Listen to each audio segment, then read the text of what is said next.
Bismillahirrahmanirrahim. Assalamu alaikum students. Today we are going to discuss the topic of our chapter number 4, work and energy. We will discuss today work energy theorem in a resistive medium, and we will discuss the conservation of energy. Now students, we are going to discuss the work energy theorem in resistive medium. Students, इसको discuss करने से पहले हम बड़ी एक basic बात यहाँ पर समझते हैं कि हमारे पास किसी भी ऑब्जेक्ट के अंदर जो एनर्जी होती है वो काइनेटिक एनर्जी और पोटेंशियल एनर्जी की फॉर्म में स्टोर होती है। यानी ये दो बेसिक टाइप्स हैं एनर्जी की जिनमें हमारे पास एनर्जी किसी भी ऑब्जेक्ट के अंदर स्टोर हुई होती है। ठीक है, जैसे एग्जाम्पल यहाँ पर एक बॉल है। ठीक है, जब हम अपनी इस बॉल को एक हाइट पर पकड़े हुए होते हैं, इसको एक हाइट पर रखे हुए होते हैं, तो इसके पास बेसिकली पोटेंशियल एनर्जी होती है।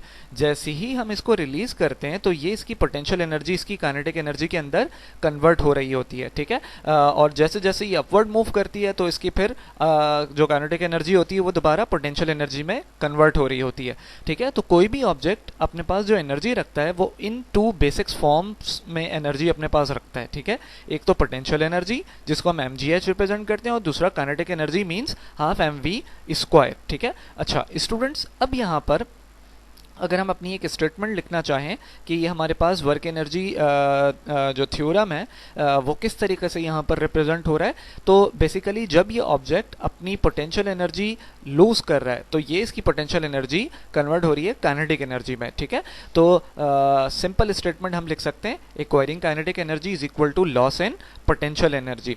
ठीक है, तो स्टूडेंट्स यहाँ पर बेसिकली हमारे पास ये वर्क परफॉर्म हो रहा है। ठीक है, ये वर्क इसकी स्टेटमेंट हम बिल्कुल सिंपल इस बॉल के लिए यूं लिख सकते हैं, here work done is equal to W which is weight of the ball, okay, into H, यानी जो ये हाइट गेन कर रहा है। ठीक है, अब देखिए जो आपके पास वेट है ये इक्वल होता है mg के। ठीक है, तो इसलिए हम इस स्टेटमेंट को इस फॉर्म में भी लिख सकते हैं, work done is equal to mgh। ठीक है, तो स्टूडेंट्स ये बेसिक स्टेटमेंट है। इसके बाद हम एक और एग्जांपल देखते हैं कि एक हमारी हैमर है जिससे हम अपनी एक नेल को वुड के अंदर ड्रैग करवा रहे हैं। ठीक है, तो यहाँ पे भी यही रिप्रेजेंटेशन है कि जो आपकी हैमर है वो एक हाइट पर होती है तो एक पोटेंशियल एनर्जी रखती है। जब ये मूव कर रही होती है तो ये एक काइनेटिक एनर्जी में इसकी पोटेंशियल एनर्जी कन्वर्ट होती है। अच्छा, अब जब ये आके नेल को जैसे ही हिट करती है तो ये एनर्जीज, ये दोनों एनर्जीज काइनेटिक एनर्जी और पोटेंशियल एनर्जीज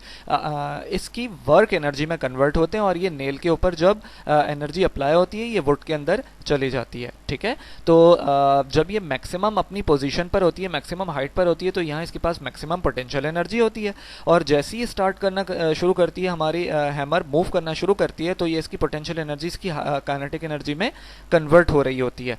जैसे ही जिस पॉइंट पे ये नेल को हिट करती है आके तो इसकी पोटेंशियल एनर्जी उस वक्त मिनिमम हो चुकी होती है मगर काइनेटिक एनर्जी मैक्सिमम होती है, तो ये एनर्जी इस नेल में कन्वर्ट होती है और ये वुड के अंदर मूव कर पाती है। ठीक है, तो स्टूडेंट्स अब इसी एग्जांपल के लिए हम ये स्टेटमेंट लिख पाएंगे, loss in potential energy is equal to gain in kinetic energy. अच्छा स्टूडेंट्स, यहाँ पर हम जो वर्क कर रहे हैं, ये जो हमारी हैमर वर्क कर रही है ये अगेंस्ट दी फ्रिक्शन है। ठीक है, तो अगर इसको हम इंक्लूड कर लें तो plus work done against friction. अगर इसकी मैथमेटिकल फॉर्म हम रिप्रेजेंट करना चाहें तो ये बड़ी सिंपल होगी, mgh is equal to half mv square plus fh। Okay, ये फ्रिक्शन फोर्स है स्टूडेंट्स।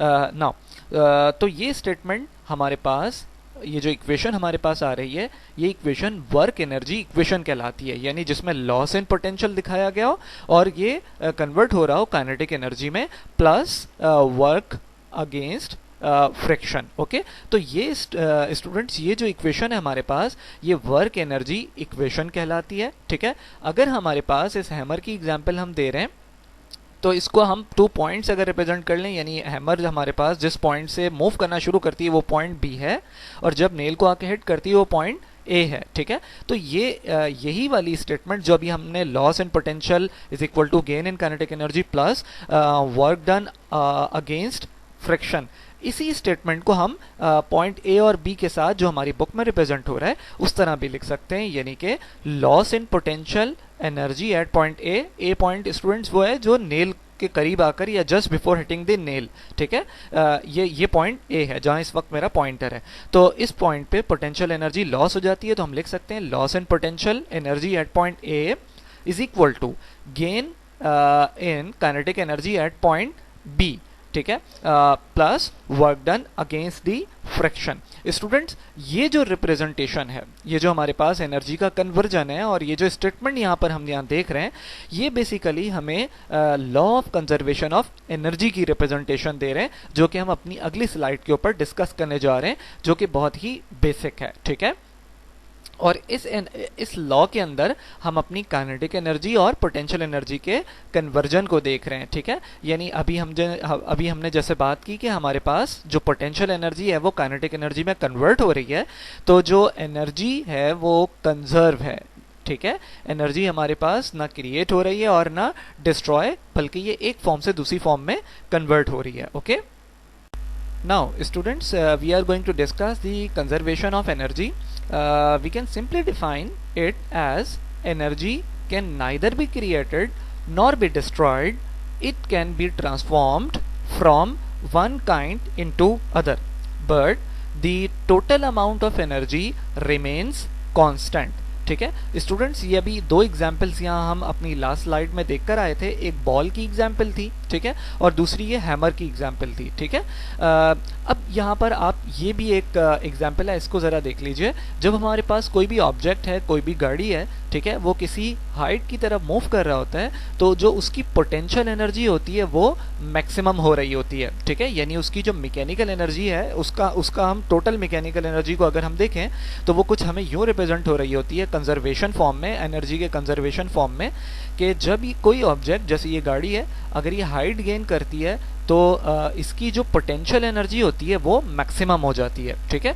अच्छा, अब जब ये मूव कर रही होती है तो इसकी यही पोटेंशियल एनर्जी बेसिकली लॉस हो रही होती है और ये काइनेटिक एनर्जी में कन्वर्ट हो रही होती है। तो इस गाड़ी के अंदर जो मैकेनिकल एनर्जी होती है बेसिकली वो कंजर्व रहती है, ठीक है। तो टोटल एनर्जी किसी भी ऑब्जेक्ट की हमेशा कंजर्व होती है, यानी कांस्टेंट होती है, और इस ऑब्जेक्ट के अंदर एनर्जी एक पॉइंट से दूसरे पॉइंट में मूव करने के दौरान मुख्तलिफ एनर्जीज में ट्रांसफॉर्म होता है। जैसे कि यहाँ हमारे पास टू बेसिक फॉर्म्स हैं एनर्जी की, यानी काइनेटिक और पोटेंशियल। इसी तरीके से स्टूडेंट्स, अगर हम किसी ऑब्जेक्ट को ड्रॉप करते हैं तो उसको भी हम देख लेते हैं। ड्रॉप करने पर हमारे पास वो ऑब्जेक्ट जब हाइट पर होता है तो पोटेंशियल एनर्जी लगता है, जैसे ही हम उसको रिलीज करते हैं तो वो अपनी काइनेटिक एनर्जी गेन करना शुरू करता है और पोटेंशियल एनर्जी लॉस करना शुरू करता है। जितनी पोटेंशियल एनर्जी लॉस हो रही होती है उतनी ही काइनेटिक एनर्जी वो गेन कर रहा होता है। जैसे ही आके वो ग्राउंड पे हिट करता है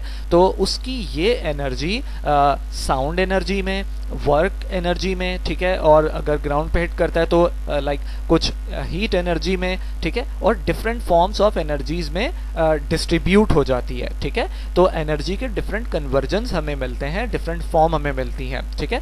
तो स्टूडेंट, सिंपल इसकी ये रिप्रेजेंटेशन है और इसको आप अच्छी तरीके से अपनी बुक से रीड कीजिए और इसके साथ जो क्वेश्चंस हैं आप वो हमसे कर सकते हैं।